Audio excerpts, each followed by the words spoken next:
Hi everyone, मैं रोहन आप सभी का एक बार फिर से अपने यूट्यूब चैनल पर स्वागत करता हूं। आज की जो हमारी ये क्लास होने वाली है, ये क्लास है यूजीसी नेट समाज कार्य की। और हम सभी लोग प्रतिदिन की तरह आज फिर 100 प्रश्नों पर चर्चा करने वाले हैं। यूनिट नंबर 10 से ये प्रश्न है सामाजिक प्रतिरक्षा से। और इससे पहले मैं आप लोगों को बता दूं कि अगर आप सोशल वर्क में ऑनलाइन क्लास लेना चाहते हैं तो मैंने मार्च के लिए 999 रुपये में आप लोगों को सारे कंटेंट प्रोवाइड करा रहा हूं। और जून के लिए मैं 3500 रुपये में आपको ऑनलाइन क्लास आपको प्रोवाइड करा रहा हूं। और जून और दिसंबर की अगर आपको क्लास चाहिए तो ये 5000 में आपको प्रोवाइड करा रहा हूं। और एक साथ पेमेंट करेंगे तो 4000 में ऑनलाइन क्लासेस की ले सकते हैं। वहीं अगर मैं आप लोगों से बात करूँ एमपी सेट की, अगर आप बात करें सोशल वर्क में, अगर इसकी आप सोशल वर्क में ऑनलाइन क्लास लेना चाहते हैं तो इसकी फ़ीस 3500 रुपये रखी गई है। ठीक है। एम्स मेडिकल सोशल वर्क का नोट्स आपको चाहिए या आपको पीवाईक्यू या एमसीक्यूज़ वगैरह चाहिए सोशल वर्क में, तो ये केवल 999 रुपये में आपको प्रोवाइड कराया जाएगा। मार्च के लिए भी यूजीसी नेट में अगर आपको पूरा कंटेंट चाहिए तो वो भी आपको 999 रुपये में प्रोवाइड कराया जाएगा। चलिए देखते हैं कुछ महत्वपूर्ण प्रश्न जो यूजीसी नेट समाज कार्य प्रश्न पत्र द्वितीय से आप लोगों से पेपर में पूछे जा सकते हैं। प्रश्न हमारे सामने ये पहला है। प्रश्न पहला आपसे बता रहा है कि प्रतिरक्षण व्यवस्था का प्रयोग किस प्रकार की आपराधिक प्रवृत्ति पर अंकुश लगाने के लिए किया जाता है। पहला ऑप्शन है बाल अपराध, दूसरा ऑप्शन है स्त्रियों से संबंधित, तीसरा है अनैतिक व्यापार, चौथा है ये सभी। यहाँ पर क्वेश्चन नंबर पहला आपका है, तो जवाब क्या आना चाहिए? एक बार अपने से भी कुछ जवाब बताएं ताकि मैं आप लोगों को ले सकूं। बताएं क्या इसका करेक्ट जवाब होना चाहिए?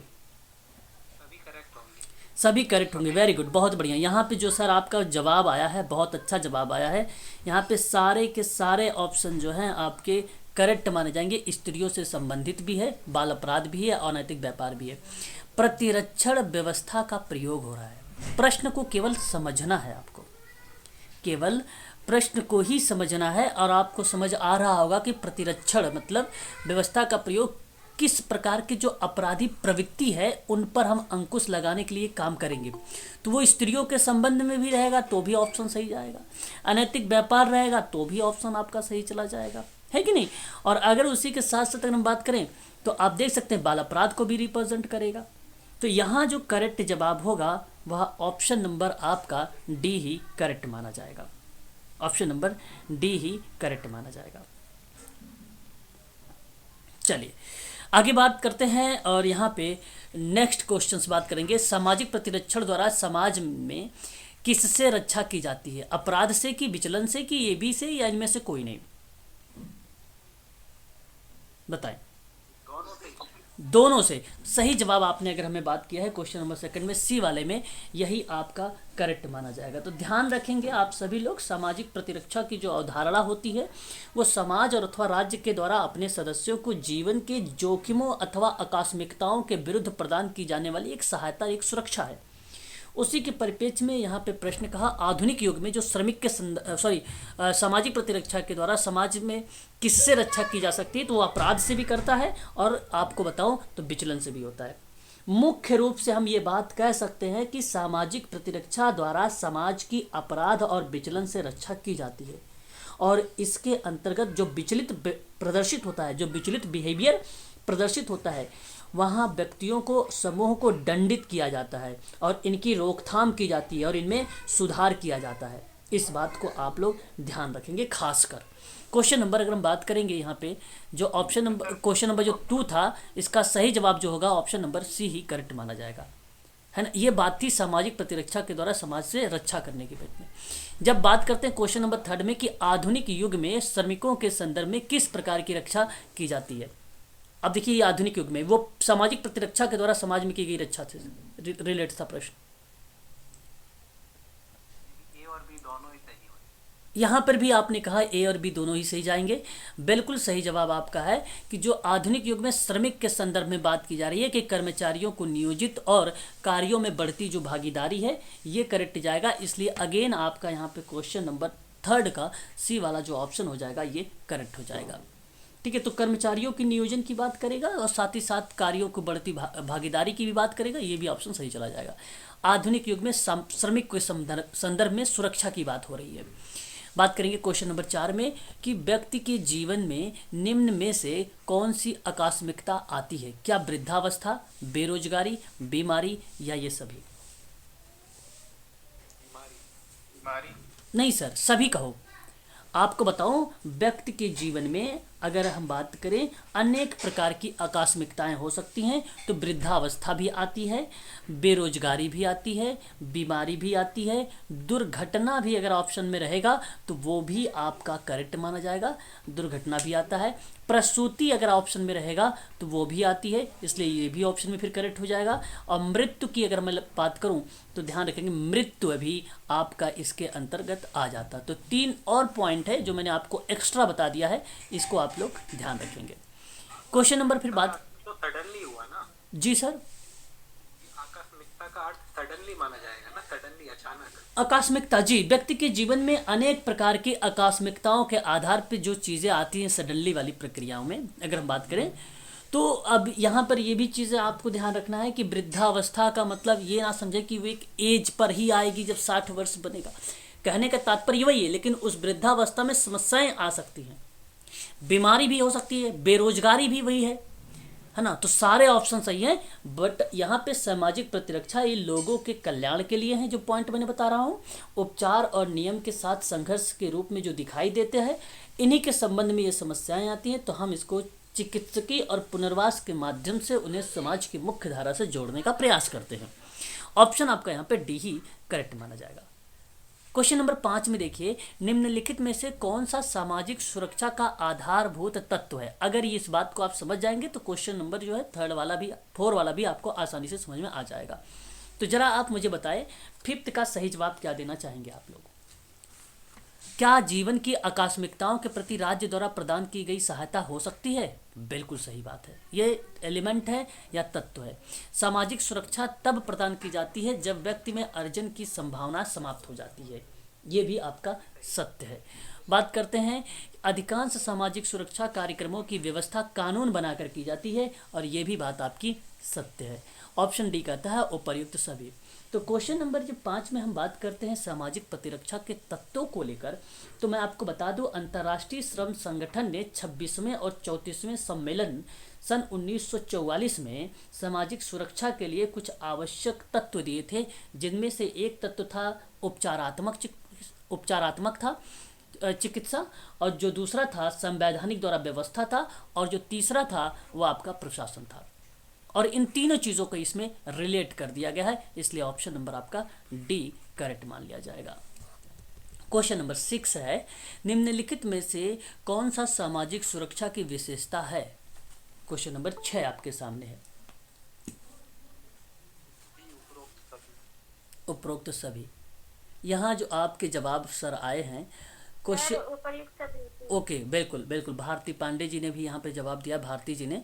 तो यहाँ जो जवाब आया है कि सामाजिक सुरक्षा की विशेषता तो मानवीय अधिकार भी है, राज्य का उत्तरदायित्व भी है, विशिष्ट आकस्मिकताएं भी हैं, इसलिए ऑप्शन नंबर डी का ही सही जवाब होगा।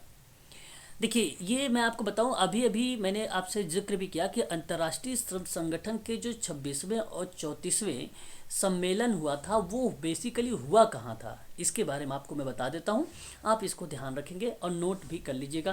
क्वेश्चन नंबर 7 का अच्छा जवाब होगा यहाँ पे, ऑप्शन नंबर यहाँ पे जो होगा फिलाडेल्फिया, आप इस नाम को नोट कर लीजिएगा। फिलाडेल्फिया में ये जो है किया गया था, ये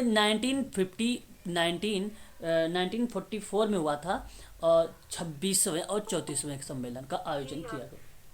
न्यूयॉर्क नहीं होगा यहाँ पे, ऑप्शन नंबर ए करेक्ट जवाब होगा यहाँ पे, है ना। ऑप्शन नंबर ए करेक्ट जवाब मिला जाएगा, ठीक है। ये इस बात को आप लोग ध्यान रखिएगा।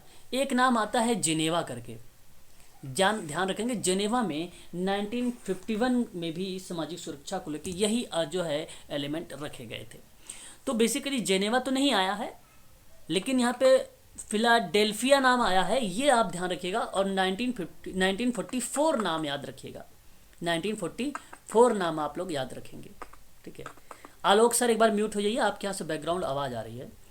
देखिए, आप एक चीज़ और ध्यान रखेंगे आप सभी लोग, मैं जो है समाज कार्य के बारे में प्रतिदिन की जो क्लासेस हो रही हैं वो अब 3 क्लासेस कर दिया हूँ। दिन में आप लोगों से जो है बेसिकली जो समय बताया गया है वो 11 AM बताया गया है, परंतु जैसे ही अगर मैं फ्री पहले हो जाऊँगा तो आपको 11 से पहले भी क्लासेस मिल जाएंगी, ठीक है।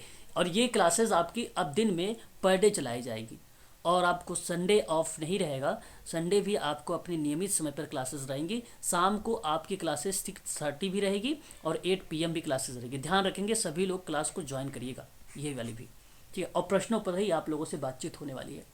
तो क्वेश्चन नंबर 8 जरा मुझे बताइए कि अंतर्राष्ट्रीय श्रम संगठन ने जो 26वें और 34वें सम्मेलन में सामाजिक सुरक्षा के निम्नलिखित कौन कौन से आवश्यक तत्व जो है निर्धारित किए थे। मैंने अभी ऊपर लिखवाया है कि एक उपचारात्मक चिकित्सा था, एक संविधान द्वारा व्यवस्था थी, एक प्रशासन था। तो जी, ऑप्शन नंबर अभी आप लोग यहाँ पे कह सकते हैं कि ये डी वाला ऑप्शन करेक्ट हो जाएगा, बिल्कुल सही जवाब है। क्वेश्चन नंबर 9 में कि नियोजकों के लिए अनिवार्य ऐच्छिक सामाजिक सुरक्षा का व्यवस्था अनुभव कैसा कर रहा है। क्या सामान्य है, बहुत अच्छा है, अच्छा नहीं है कि ये सभी। क्या जवाब क्वेश्चन नंबर 9 का आप लोग देना उचित समझेंगे। 9 का प्रश्न आपके सामने है, नियोजक के लिए जब हम बात करते हैं जब हम बात करते हैं नियोजक के परिप्रेक्ष्य में, तो बात यहाँ पर आपको ध्यान रखना है कि अनिवार्य ऐच्छिक सामाजिक सुरक्षा का व्यवस्था का अनुभव कैसा रहा है, अच्छा नहीं रहा है। मैं कहूँगा आप लोगों से ऑप्शन नंबर सी का चुनाव करें, ऑप्शन नंबर सी का चुनाव करें। और ये प्रश्न आपको ऐच्छिक सामाजिक सुरक्षा के पॉइंट ऑफ व्यू से बताया जा रहा है। ऐच्छिक, इस बात को आप सभी लोग ध्यान रखेंगे। बेसिकली जब हम उसकी विशेषताओं की बात करते हैं तो हमारे सामने नाम आता है मानवीय अधिकार, राज्य का उत्तरदायित्व, विशिष्ट आकस्मिकताएं, दान, आय का समान वितरण, ये प्रतिक्रिया संचालित होती है। परंतु जब हम बात करते हैं नियोजक के अनिवार्य ऐच्छिक सामाजिक सुरक्षा के रूप में, तो यहाँ पे व्यवस्था कैसी रहा है, वो अच्छा नहीं रहा है, इसलिए अनुभव आपका ऑप्शन नंबर सी करेक्ट जाएगा, ठीक है, याद रखेंगे। क्वेश्चन नंबर 10 की बात करेंगे। 10 हमारे सामने होगा, प्रश्न की सामाजिक सुरक्षा के दर्शन में किन तथ्यों को शामिल किया गया है। तो ध्यान रखिएगा, मैं अभी आपको नोट भी करवा दूंगा। ये बेसिकली जो डी कह रहे हैं आप, यहाँ पे क्वेश्चन नंबर 10 का डी बता रहे हैं, डी सही बता रहे हैं आप। सामाजिक सुरक्षा के दर्शन में निम्न या किन तथ्यों को शामिल किया गया। आप ये कह सकते हो कि तत्व का मतलब यहाँ पे नियम को लिया गया है। तो पहला पॉइंट आप नोट करना चाहते हैं तो नोट कर सकते हैं, जो नियोजक के लिए अनिवार्य बताया गया है। जो मैंने अभी आपको ऊपर कहा है कि ऐच्छिक सामाजिक सुरक्षा व्यवस्था का अनुभव बहुत अच्छा नहीं रहा है। अच्छा, क्यों नहीं रहा था? क्योंकि नियोजक को जो हम उद्देश्य है वो हमेशा स्वहित की प्राप्ति के लिए होता है। स्वहित का मतलब समझ ही रहे होंगे, अपने हित की बात होता है, इसलिए वो अच्छा नहीं रहा है, इसलिए वो अच्छा नहीं। और सामाजिक हित एक द्वितीय कार्य बन गया है, एक द्वितीय कार्य बन गया, इसलिए ऑप्शन नंबर जो 9 वाला था वो 10 सही चला गया था। जब हम 10 की बात करते हैं तो 10 में बेसिकली नियम की बात है, तो इसके अंतर्गत एक समन्वित एवं व्यापक भी है, फिर एक क्रियान्वयन भी है, वित्त प्रबंधन भी है, प्रशासन भी इसमें आता है, प्रचार भी इसी में आता है, सांख्यिकी गणना भी इसी में आती है ना। इतनी बात आप लोग इसको ध्यान रखेंगे। इस प्रश्न के संबंध में क्वेश्चन नंबर 10 का ऑप्शन नंबर डी वाला आपका फिर करेक्ट हो जाएगा। क्वेश्चन नंबर 11 की बात करेंगे और आपके सामने 11 है कि पारंपरिक अवधारणा के अंतर्गत सामाजिक सुरक्षा की अवधारणा सीमित है। क्या रक्षा तक है, समायोजन तक है, समन्वय तक है या विकास तक है? क्वेश्चन नंबर 11 सही जवाब आपके पास, बताएं। समन्वय तक नहीं, यहाँ जो मैम पारंपरिक अवधारणा है इसके अंतर्गत सामाजिक सुरक्षा की जो धारणा है वो सीमित है रक्षा तक, कोऑर्डिनेशन तक नहीं है। कहाँ तक है? उसकी रक्षा तक की बात की गई है। प्रश्न आपको अगर हम बात करें तो पारंपरिक अवधारणा के आधार पर सामाजिक सुरक्षा का कॉन्सेप्ट बताने का प्रयास किया जा रहा है। तो ऑप्शन नंबर यहाँ पे जो सही जाएगा वो पहला वाला ही करेक्ट रहेगा, ठीक है। यहाँ पे बाकी ऑप्शन जो है गलत हो जाएंगे। क्वेश्चन नंबर 12 की बात करेंगे। देखभाल और आवश्यकता के संदर्भ में भारत सरकार ने किस दशक में ठोस कदम उठाए थे या उपाय करने का प्रारंभ कर दिया था? वो दशक आपको बताना है देखभाल और आवश्यकता के संदर्भ में।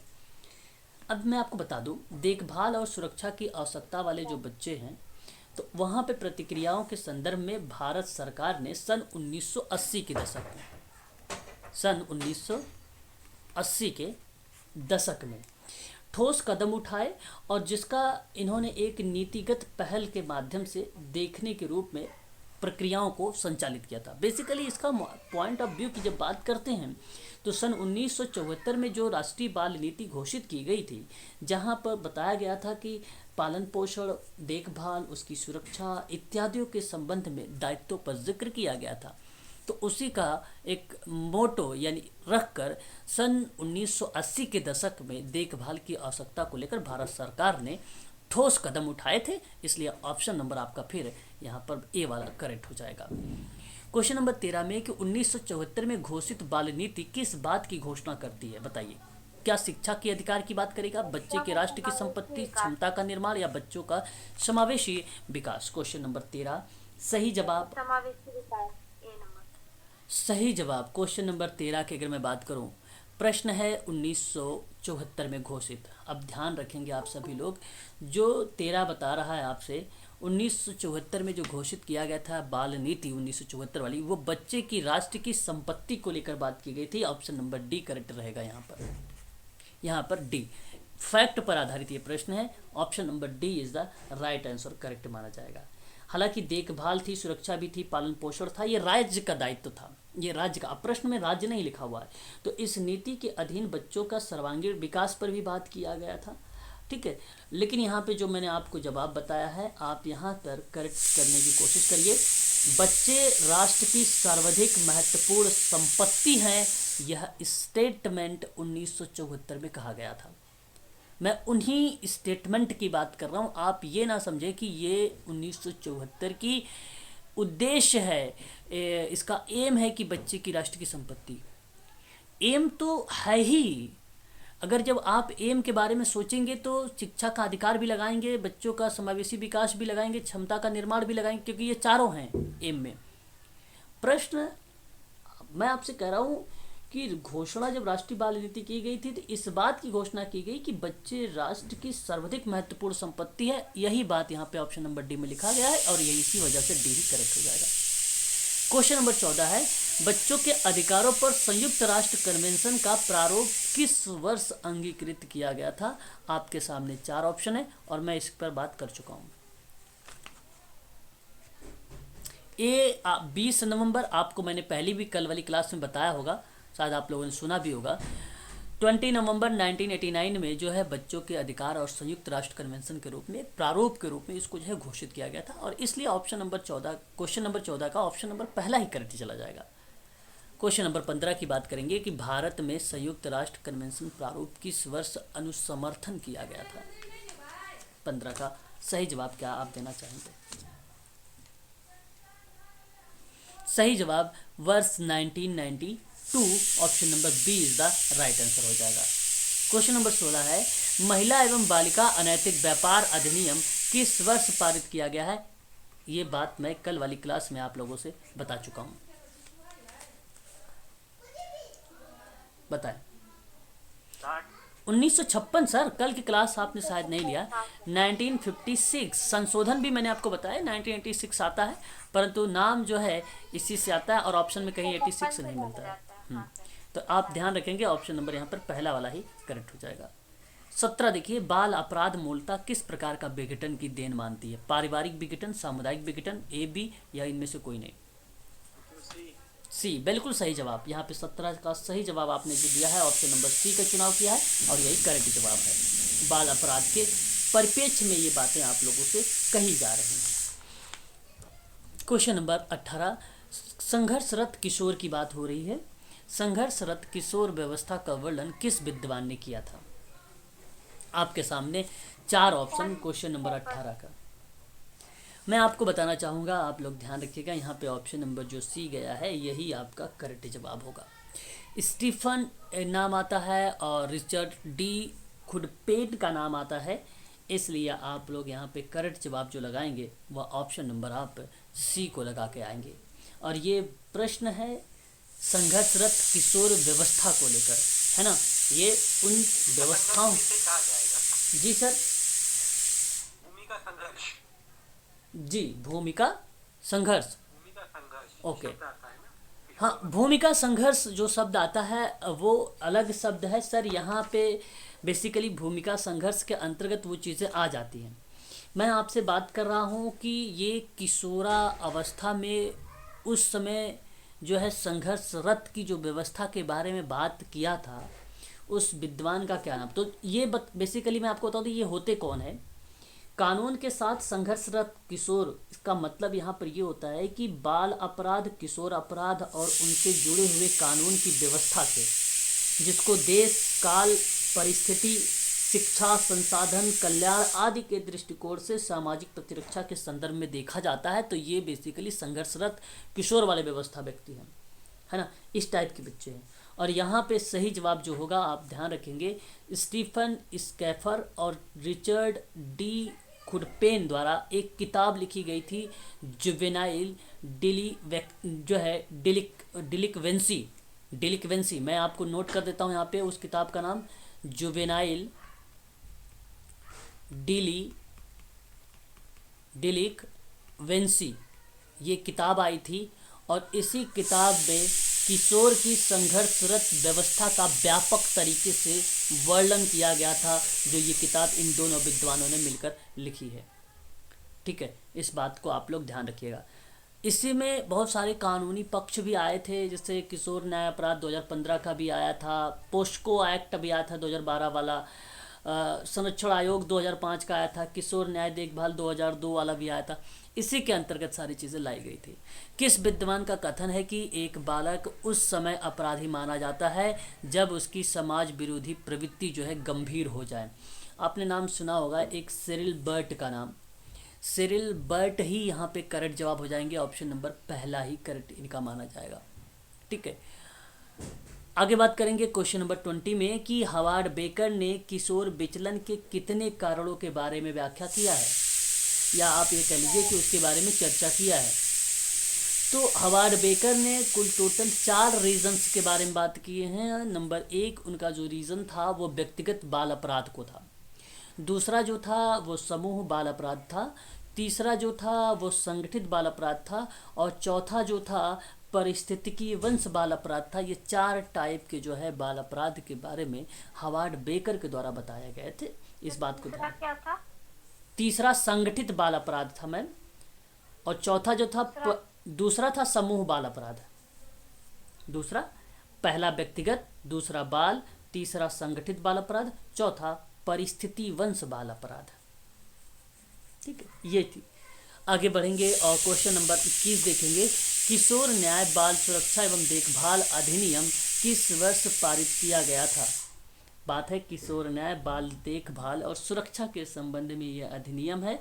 आपको बताना है कि यह कब पारित किया गया था। Question number 20 2015। ओके, आपको अगर मैं बताऊं तो यहाँ पे सही जवाब जो जाएगा, ऑप्शन नंबर आपने बी को बताया है 2015, यही करेक्ट जवाब है, यही करेक्ट जवाब है। ठीक है, याद रखेंगे। आगे बढ़ते हैं, क्वेश्चन नंबर नेक्स्ट बात करेंगे हम लोग। क्वेश्चन नंबर यौन अपराध बाल सुरक्षा अधिनियम किस वर्ष पारित या किस वर्ष से संबंधित है? मैंने आपको पहले बता रखा है। ऑप्शन में देखिए 2012 भी है और ऑप्शन में 2013 भी है। आपको पता होना चाहिए ये एक्ट कौन सा मैं बात कर रहा हूँ, यौन अपराध बाल सुरक्षा के रूप में। तो नाम याद आ रहा होगा, पोस्को एक्ट अधिनियम 2012। अब नोट कर लीजिएगा, बहुत इंपॉर्टेंट सवाल है। क्वेश्चन नंबर 22, ऑप्शन 2012 ही करेक्ट माना जाएगा आपको यहाँ पे, पहला ऑप्शन। अधिनियम किस वर्ष से संबंधित है? तो वो 2012 से, ना कि 2013 से, है ना। क्वेश्चन नंबर 23 है, बाल अधिकार संरक्षण आयोग का गठन किस वर्ष हुआ है? क्वेश्चन नंबर 23 आपके सामने है। सही जवाब 2005। Very good. क्वेश्चन नंबर 24 की बात अगर हम लोग करते हैं, हमारे सामने है। तो क्वेश्चन नंबर 24 जो है 4 कहता है, कूले नामक विद्वान ने एक प्राथमिक समूह के संबंध में एक किताब लिखा था। सॉरी, किसके लिए, वो किससे संबंधित है? ओके, प्रश्न है प्राथमिक समूह किससे संबंधित है? क्या गली कूचे के लिए, पड़ोस के लिए, या ए बी, या इनमें से कोई नहीं? ए बी दोनों। मैं आपको बता दूं कि सबसे पहले गली कूचे और श्रमजीवी बाल अपराधी एक व्यापक अध्ययन पड़ोस अपराध के अंतर्गत किया जाता था।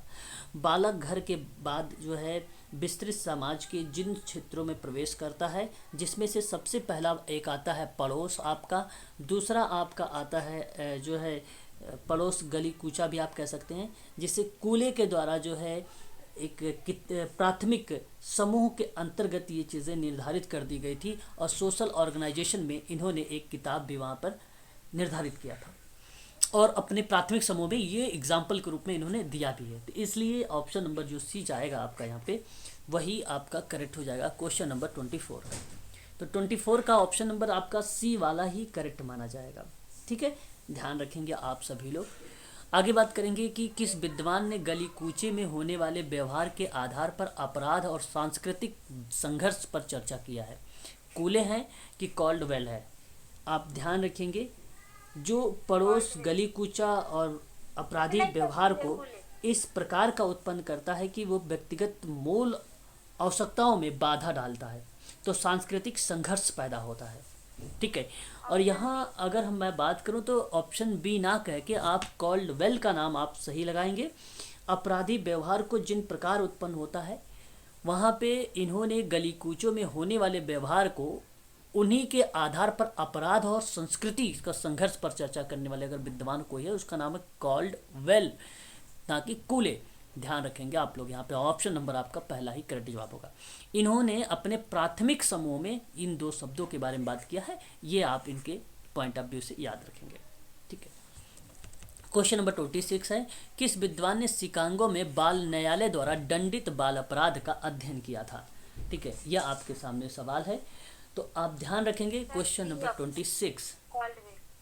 26 में अगर मैं आप लोगों से बात करूं तो यहाँ पे जो है एक किस विद्वान ने शिकागो में बाल न्याय को दंडित बाल अपराध का अध्ययन किया था? सॉ और मैके ने किया था। ध्यान रखेंगे, ये बेसिकली जो है बालक और जैसे वातावरण में जैसी परिस्थितियों में राहत के लेकर अक्सर उससे प्रभावित हुए बिना कुछ क्रियाविधि को लेकर बालक के व्यक्तित्व को संतुलित या विकास के संदर्भ में जब हम बात करते हैं तो सॉ और मैके एक विद्वान है, इन्होंने उल्लेख जो है अध्ययन किया सन 1927 और 33 के दौरान में। तो उस समय शिकागो में बाल न्यायालय द्वारा दंडित 8,411 बाल अपराधियों का अध्ययन किया था। तो कुल टोटल कितना किया था? तो 8,411 अपराधियों का अध्ययन किया था। और कब किया था? तो याद रखेंगे आप सब लोग 1927, 1927 और 1933 तक में, ये आप ध्यान रखेंगे 33 तक में। ऑप्शन नंबर पहला ही करेक्ट जवाब चला जाएगा।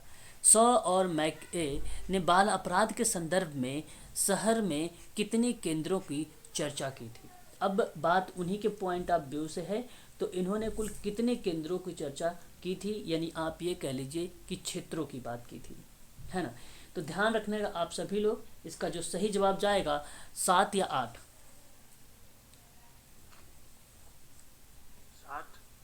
7, वेरी गुड।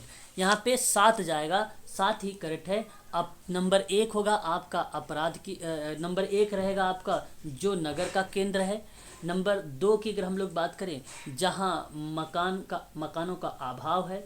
नंबर 3 पर उन्होंने कहा कि व्यक्तिगत नियंत्रण के साधन उपलब्ध नहीं है। नंबर 4 कहा कि व्यक्तिगत संबंध का अभाव है। नंबर 5 इन्होंने कहा भौतिक रूप से अपकृष्ट हैं। नंबर 6 पे इन्होंने बताया कि विदेशी लोग अधिक मिलते हैं। नंबर 7 पे इन्होंने कहा कि बेरोजगारी और निर्धनता अधिक पाई जाती है। तो ये 7 केंद्र बताए हैं जो इस प्रकार से थे जो मैंने आपको बता दिए। क्वेश्चन नंबर 28 है, बाल अपराध करने की कौन सी परिस्थिति या प्रभाव डालती है? कौन सी परिस्थितियां प्रभाव में डालती है? क्वेश्चन नंबर 28 का सही जवाब जाएगा आपका ऑप्शन नंबर डी कि रहन सहन, निम्न स्तर, आसपास के जुआ घर और चाय बीड़ी पीने का दुकान। ऑप्शन नंबर आपका डी करेक्ट माना जाएगा, सभी है।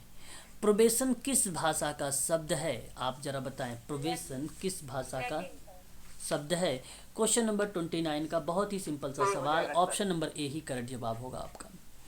क्वेश्चन नंबर 30 है कि प्रोबेशन का क्या आशय बनता है? 30 का तो सही जवाब हो जाएगा आपका एक प्रकार का ये टेस्ट है, परीक्षण करना है, इसलिए ऑप्शन नंबर आपका डी करेक्ट हो जाएगा 30 का। बात करेंगे 31 में, प्रोबेशन का सूत्रपात किस वर्ष जॉन ऑगस्टन से किया गया था? सही जवाब क्या होना चाहिए? Question number 31 41 sir. 1941 आपने जो जवाब दिया है यही ऑप्शन आपका करेक्ट हो जाएगा। ऑप्शन नंबर अगर हम बात करें तो सी इज़ द राइट आंसर होगा। एक पैरोल का आशय क्या होता है? बहुत इंपॉर्टेंट सवाल है। पैरोल का मीनिंग आपसे पूछा जा रहा है, तो क्या होना चाहिए पैरोल? सही जवाब हो जाएगा कि अच्छे आचरण के कारण अपराधी की सजा से मुक्ति। ऑप्शन नंबर आपका पहला ही करेक्ट जवाब हो जाएगा 32 का। यहाँ पे अपराधी की सख्त सजा देना, अपराधी की सजा को कम करना, ये भी नहीं और ना ही ये। ऑप्शन नंबर केवल पहला ही करेक्ट हो जाएगा। हीरालाल बनाम बिहार राज्य केस सन 1977 है, तो बताइए किससे संबंधित है? क्या प्रोबेशन से है, पैरोल से, बाल अपराध से, सामाजिक प्रतिरक्षा से? 33 का सही जवाब बताइए। ये आपका किससे? पैरोल से है, बिल्कुल सही जवाब हीरालाल।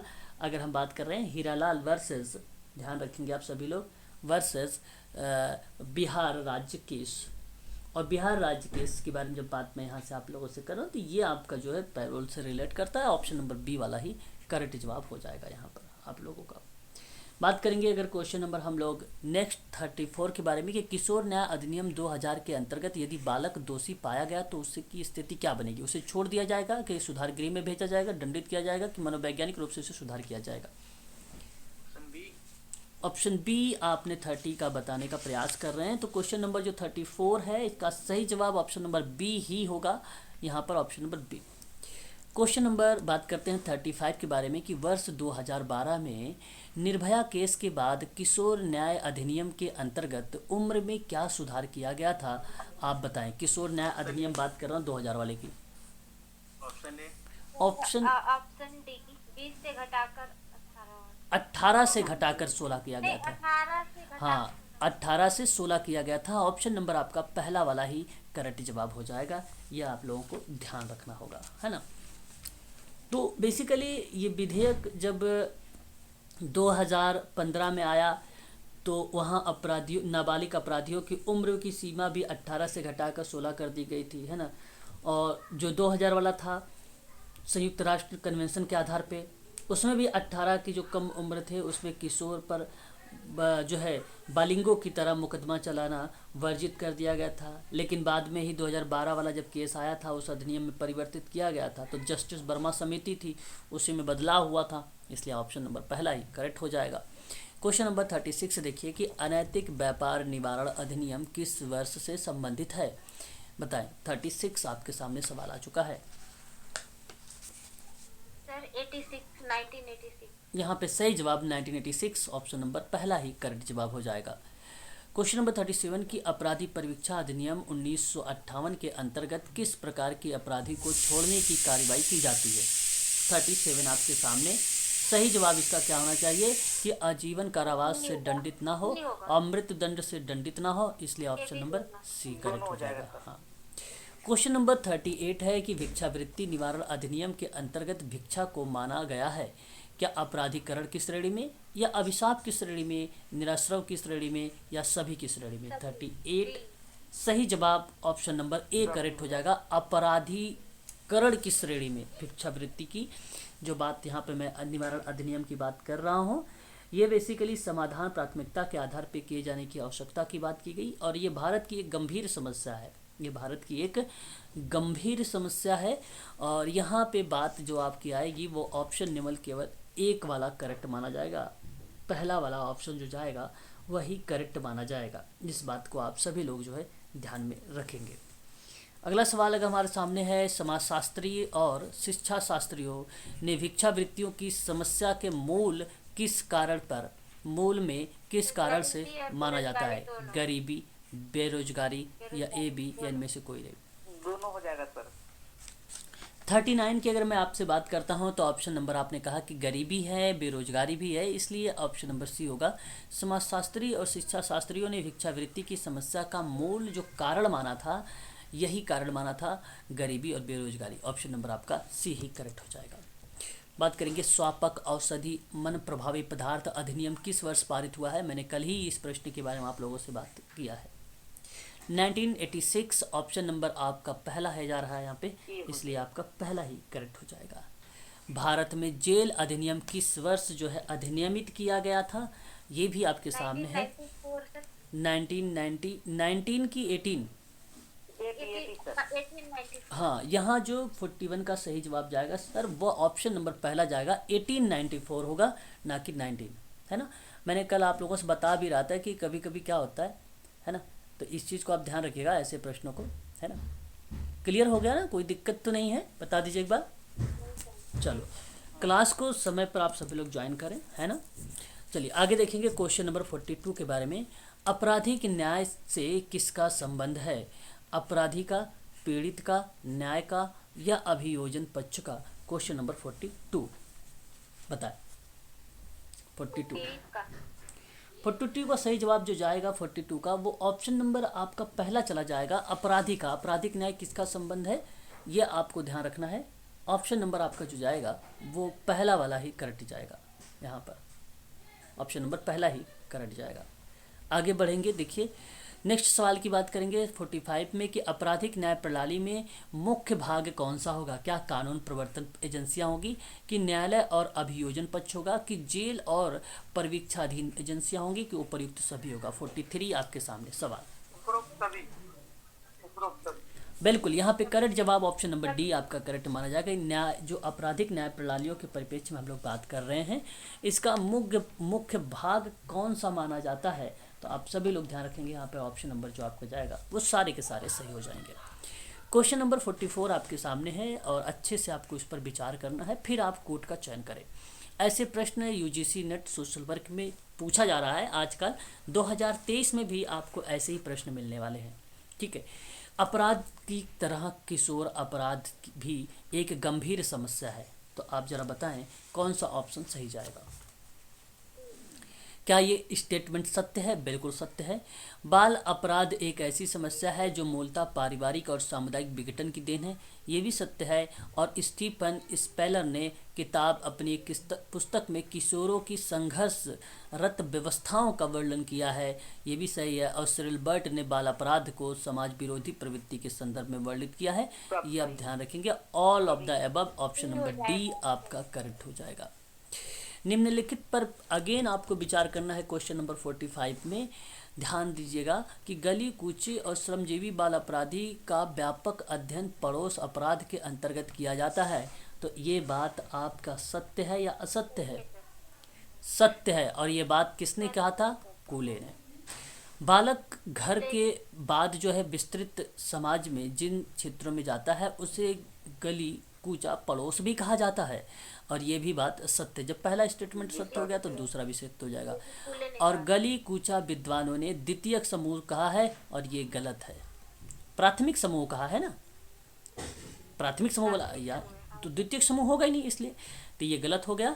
और सामाजिक नियंत्रण के रूप में पड़ोस और गली कूचा का विशेष महत्व होता है, इसलिए ऑप्शन नंबर आपका सी करेक्ट हो जाएगा। पहला, दूसरा, चौथा सही है, ठीक है। ऐसे प्रश्नों को आपको ध्यान रखना होगा। आगे बात करेंगे क्वेश्चन नंबर 46 के बारे में। निम्नलिखित कथनों पर विचार करना है। पहला पॉइंट है, सामाजिक प्रतिरक्षा के मुद्दों में बाल श्रम, महिलावादी मुद्दा, वृद्धजन के मुद्दे आदि को शामिल किया गया है, और ये बात आपका करेक्ट हो जाएगा 46 का स्टेटमेंट पहला वाला। फिर कहता है कि प्रोबेशन लैटिन भाषा का है, बिल्कुल सही बात है, मतलब परीक्षण करना होता है, ये भी मैंने अभी बताया है, यानी ये भी सही है।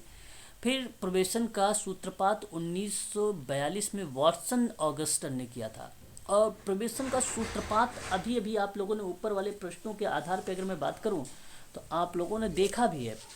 तो यहाँ तो भाई ऑगस्टन का नाम तो करेक्ट है, परंतु वॉटसन का नाम नहीं आता है, इसलिए मैं आप सबसे कहूँगा कि यह स्टेटमेंट आपका फिर गलत हो जाता। तो जॉन ऑगस्टन ने सन 1941 में इसका सूत्रपात किया था।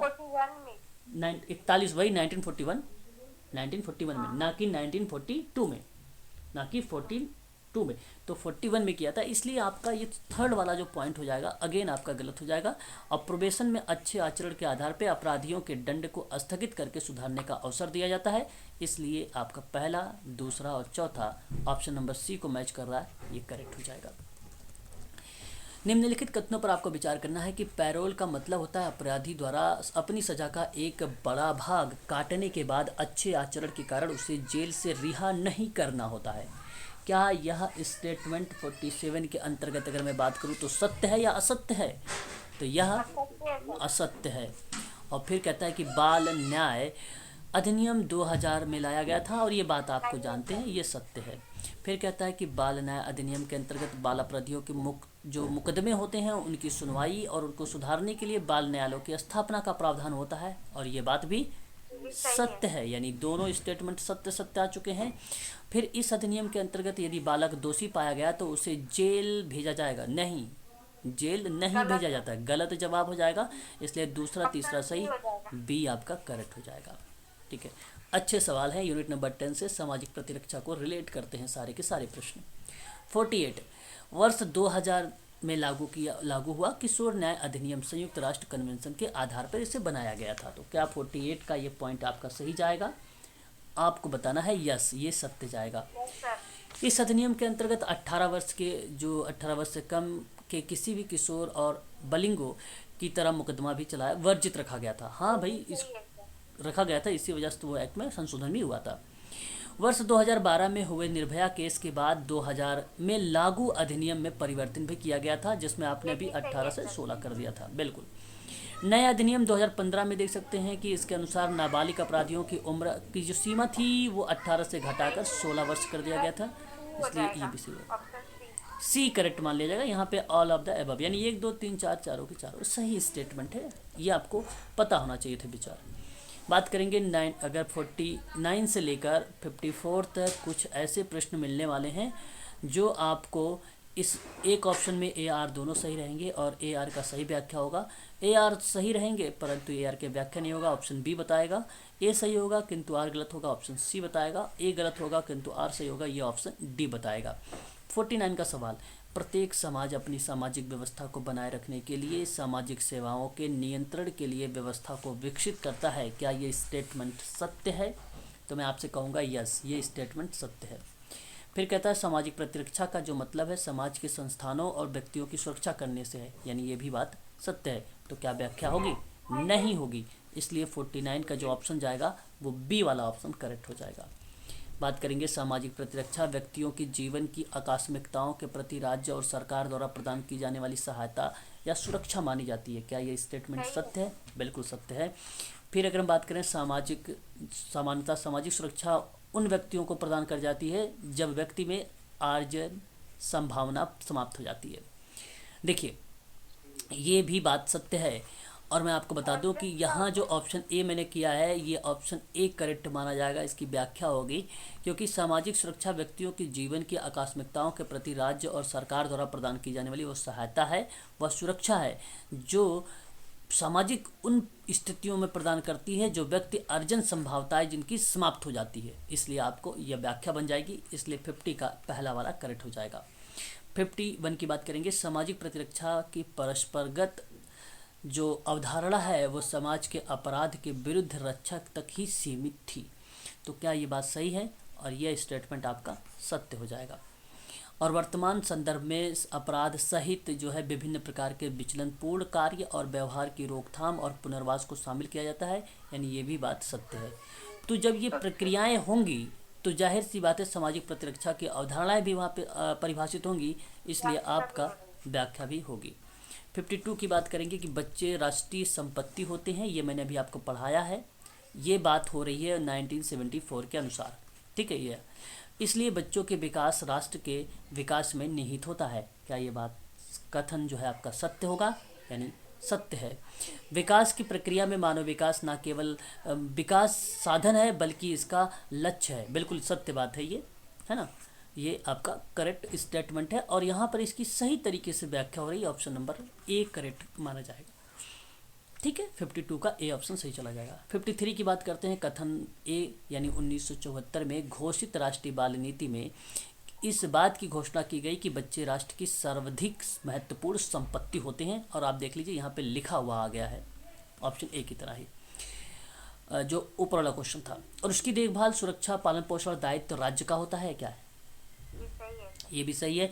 इसकी व्याख्या भी हो रही है, इसलिए ऑप्शन नंबर 53 का ए करेक्ट मान लिया जाएगा। क्वेश्चन नंबर 54 की बात करेंगे। कानून के साथ संघर्षरत जो किशोर हैं उसका आशा है किशोर या बाल अपराध उनसे जुड़े हुए कानून की व्यवस्था से है। क्या ये स्टेटमेंट आपका करेक्ट जाएगा? बिल्कुल यह स्टेटमेंट आपका करेक्ट जाएगा। और सामाजिक आर्थिक विषमता के कारण किशोर विचलन और बाल अपराध की अवधारणा का जन्म होता है, ये भी स्टेटमेंट करेक्ट जाएगा, परंतु व्याख्या नहीं है, इसलिए ऑप्शन नंबर बी चला जाएगा आपका। क्वेश्चन नंबर नेक्स्ट लेंगे हम लोग। 60 नंबर का सवाल आपके सामने है, ये आपको सम्मिलित करना है। 60 नंबर का सवाल कि राष्ट्रीय बाल अधिकार संरक्षण आयोग की अगर मैं आप लोगों से बात करूं तो यह आपका 2005 आ जाएगा। और किशोर न्याय देख रेख संरक्षण की बात करूं अगर तो ये 2000 आ जाएगा।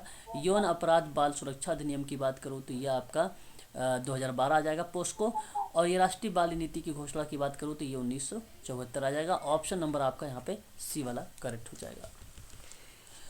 क्वेश्चन नंबर 61 में कहा है कि यह बताइए कौन सा सम्मिलित नहीं किया गया है। क्वेश्चन नंबर 61 हमारे सामने है, तो मैं आपको बता दूं Bombay prevention act begging act जो है 1959 का है, ये सम्मिलित नहीं है। बाकी सारे सही तरीके से सम्मिलित किए गए हैं। अनैतिक व्यापार निवारण भी है करेक्ट, पर अपराधी परीक्षा अधिनियम भी करेक्ट है, और कारागार अधिनियम भी आपका करेक्ट माना जाएगा।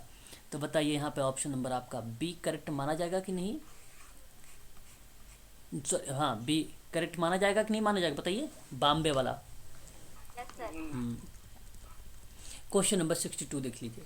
62 हमारे सामने यहाँ पर है कि जुवेनाइल डिफेंस जो है डिलिक्वेंसी, मैंने अभी आप लोगों को शायद इनकी किताब का नाम भी बताया था, अगर आपको अच्छे से मालूम होगा तो क्या यह ऑप्शन पहला करेक्ट हो जाएगा? Yes sir. हाँ।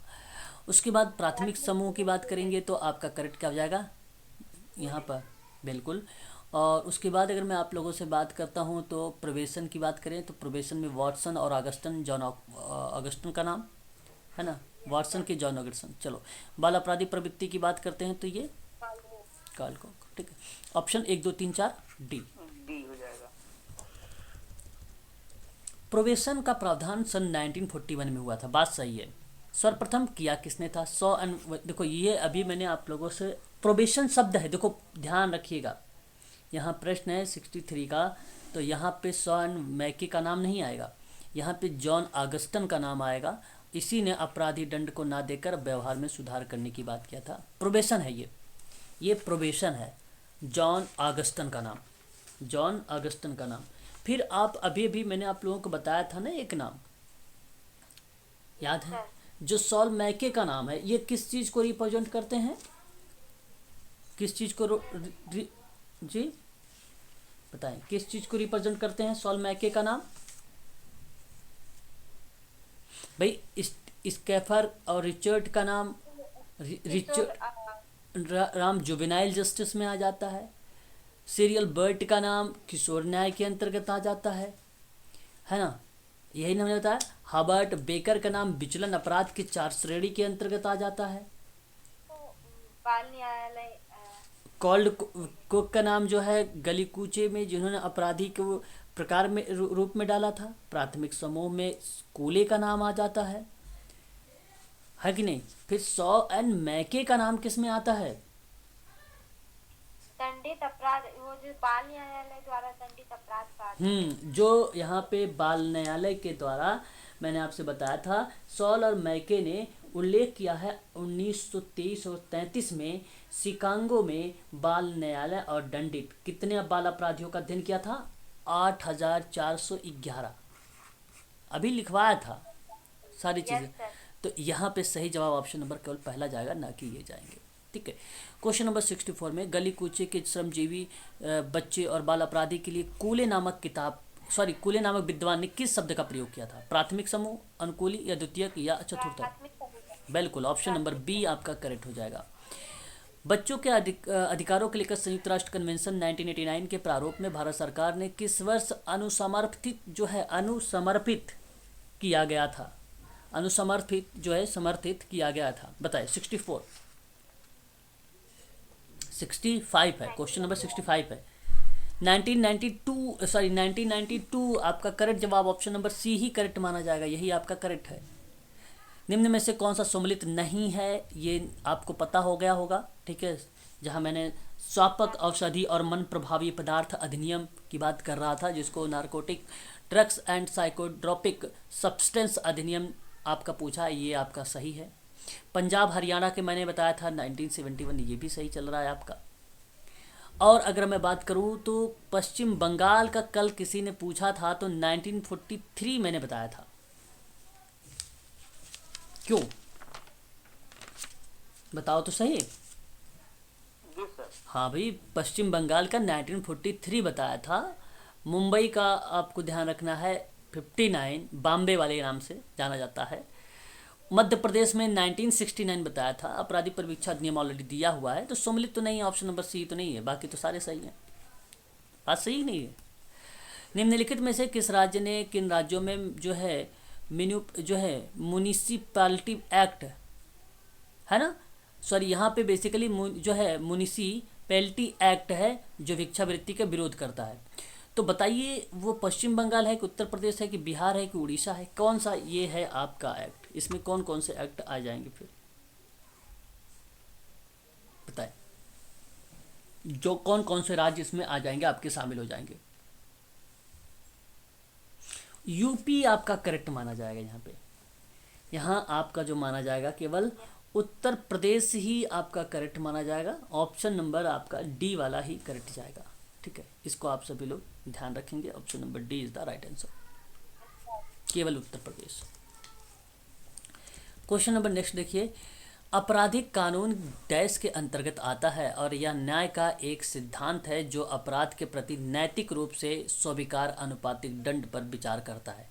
तो क्या सुधारात्मक न्याय होगा, विवरणात्मक न्याय होगा, प्रक्रियात्मक न्याय होगा या प्रतिकार्यात्मक न्याय होगा? कौन सा इसका सही जवाब जाएगा? पहले वाले का ऑप्शन नंबर प्रतिकारात्मक न्याय जाएगा, ऑप्शन नंबर डी ही करेक्ट माना जाएगा। क्वेश्चन नंबर 2 है कि निम्न में किस अधिनियम का नाम गलत लिखा गया है? किस अधिनियम का नाम गलत लिखा गया है? 2 वाले का है सवाल। तो गलत लिखा गया है बाल श्रम संरक्षण अधिनियम और कर्मचारी परिवार अधिनियम और बधुआ मजदूर पुनर्वास 1 2 3, option number D, option number D. बात समझ में आई है? प्रश्न आपको समझ में आया कि नहीं समझ में आया? क्या प्रश्न है? नहीं समझ आया पूछ लो। बाल श्रम अधिनियम आपको पता होना चाहिए, बाल संरक्षण अधिनियम है ना। और ये आपका करेक्ट होगा। आपका ये इसमें कर्मचारी परिवार थोड़ी है, भविष्य है। बधुआ मजदूर का जो अधिनियम है, ना कि पुनर्वास अधिनियम है। यही गलत है, ऑप्शन नंबर डी करेक्ट हो जाएगा। क्वेश्चन नंबर 3, निम्नलिखित में से किस देश में आपराधिक प्रवृत्ति के आनुवांशिक पहलुओं की जांच करने के लिए वंश वृक्ष, जिसको पेडिग्री चार्ट का पहला अध्ययन किया था? क्वेश्चन नंबर 3 सही जवाब यहाँ पे अमेरिका।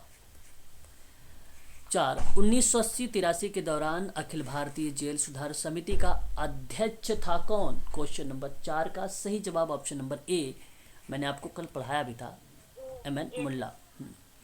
क्वेश्चन नंबर, अगर हम बात करें तो आपको कल किसी बच्चे ने मुझसे पूछा भी था कि निम्न में से मादक पदार्थों का उत्पादन और आपूर्ति के लिए गोल्डन क्रेस्ट को शामिल नहीं किया गया है। अगर आपको पता है तो कजाकिस्तान को नहीं किया गया था, अफगानिस्तान, पाकिस्तान, जिसको आप लोग ट्रायंगल के नाम से भी जानते थे। हाँ, ये सवाल देखो पेपर में आया हुआ है, आप लोग ध्यान भी रखेंगे। निम्नलिखित में से किस अधिकारी का एक अपराधी को प्रवेशन प्रदान करने का अधिकार प्राप्त है? क्वेश्चन नंबर 6 सही जवाब यहाँ पे न्यायालय को है। भारत में अपराधी परिवीक्षा अधिनियम डैश वर्ष में पारित हुआ है, ये बात तो आपको मालूम होना चाहिए। 58 आपका 7 वाले का सही जवाब चला जाएगा। अपराध के विषय में जीव वैज्ञानिक विचारधारा को डैश में प्रस्तुत किया जाता है, तो 8 का सही जवाब चला जाएगा लेम्ब्रोसो। बहुत ही इंपॉर्टेंट है, अपराध के विषय में जीव वैज्ञानिक विचारधारा को प्रस्तुत करने वाले विद्वान है लेम्ब्रोसो। पेपर में आया है, कई बार आया, 1-2 बार नहीं, कई बार पेपर में आया हुआ। क्वेश्चन नंबर 9 की देखेंगे, कि निम्नलिखित में से अपराध का नामपत्रण सिद्धांत किससे संबंधित है। 9 का सही जवाब होगा Sutherland is the right answer होगा आपका। क्वेश्चन नंबर 10, किशोर अपराध उप संस्कृति सिद्धांत पहली बार डैश द्वारा बताया गया था। किशोर अपराध उप संस्कृति का सिद्धांत, सही जवाब R K Merton is the right answer, R K Merton. Question number 11, मादक पदार्थों के दुरुपयोग का अभिप्राय क्या हो सकता है, मीनिंग क्या हो सकता है 11 का, सही जवाब पदार्थों का बार उपयोग। अवैध पदार्थ, अवैध पदार्थ का जो प्रयोग है यहाँ पे उसका उपयोग है ना, option number B. Question number 12 है कि विचारों को या विचारों के किस संप्रदाय ने बाल अपराध का व्याख्या करने में सामाजिक विघटन की अवधारणा का उपयोग करता है। 12 का सही जवाब शिकागो संप्रदाय, अभी अभी आप लोगों ने देखा है, अभी बताया। सुधार गृह का नया नाम क्या है, सही बात पर्यवेक्षण गृह है। बहुत ही इम्पोर्टेंट सवाल है, इसको आप नोट कर लीजिएगा। क्वेश्चन नंबर 14 कि अपराध के नए स्वरूप और रुझान में सामाजिक रक्षा की संकल्पना के लिए अपेक्षित है। क्वेश्चन नंबर 14, तो परंपरागत रूप से प्रचलित अपराध नियंत्रण पद्धति का संपूर्ण पुनर्गठन के लिए किए जाने के अलावा नई पद्धतियों की खोजना और उसका उपयोग कर देना, यही अपराध के नए स्वरूप और रुझान के सामाजिक रक्षा की संकल्पना बताती है, और ऑप्शन नंबर पहला ही करेक्ट हो जाएगा 14 का।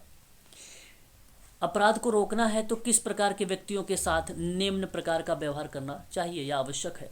तो वे व्यक्ति जो परिस्थितिजन्य मजबूरियों के कारण अपराध करते हैं वो संगठित होते हैं, संगठित अपराधी होते हैं, वही बेसिकली अपराध को रोकने के लिए व्यक्तियों को व्यवहार में करने की हमें आवश्यकता पड़ती है। तो मैं आपसे कहूँगा कि ऑप्शन नंबर 15 का क्वेश्चन नंबर ए वाला, सॉरी क्वेश्चन नंबर 15 का ऑप्शन नंबर ए वाला सही चला जाएगा आपका, है ना। लास्ट सवाल आपके सामने, कौन सा सिद्धांत अपराधी को अपना अपराध पुनः करने के हतोत्साहित, मतलब देखो हतोत्साहित कम करने को बताता है ना, इसका मतलब कम करने के लिए उदाहरण स्वरूप दंड में विश्वास करता है और दूसरों को अपराध से दूर रखने के लिए उदाहरण स्थापित करता है। क्वेश्चन नंबर 16 का सही जवाब क्या होना चाहिए। जो निवारणार्थ दंड सिद्धांत है यह लागू करता है, तो निवारण दंड का सिद्धांत ऑप्शन नंबर आपका पहला करेक्ट चला जाएगा। ठीक है, सहायता किसे संदर्भित करता है ना। सहायता अगर यहाँ पे शब्द है किसे संदर्भित करता है, तो मैं आपसे कहूँगा कि ऐसी स्थिति जहाँ मादक द्रव्य का सेवन करने वाले व्यक्ति को समान प्रभाव का अनुभव करने के लिए उत्तरोत्तर अधिक मात्रा में मादक द्रव्य का आवश्यकता होती है, वही सहायता शब्द को संदर्भित करता है। पहला ऑप्शन करेक्ट हो जाएगा आपका। बात करेंगे नेक्स्ट सवाल के बारे में। हमारे सामने नेक्स्ट सवाल, जब अपराधकर्ता दूसरे व्यक्ति को स्पष्ट रूप से हानि नहीं पहुंचाता तो इस प्रकार का अपराध कहा जाता है। किस प्रकार का अपराध कहा जाता है। 18 का सही जवाब क्या चला जाएगा आपका, पीड़िता विहीन अपराध कहलाता है, पीड़िता विहीन अपराध कहलाता है, इसलिए ऑप्शन नंबर सी करेक्ट चला जाएगा आपका। निम्नलिखित में से कौन सी ड्रग्स अफीम से निकाली जाती है, कौन सा जो है ड्रग अफीम से निकाली जाती है, तो क्या इसका सही हो जाएगा। एक तो हीरोइन और एक मॉर्फिन भी तो है, मॉर्फिन आपका यहाँ पे मॉर्फिन होगा, ऑप्शन ए करेक्ट होगा।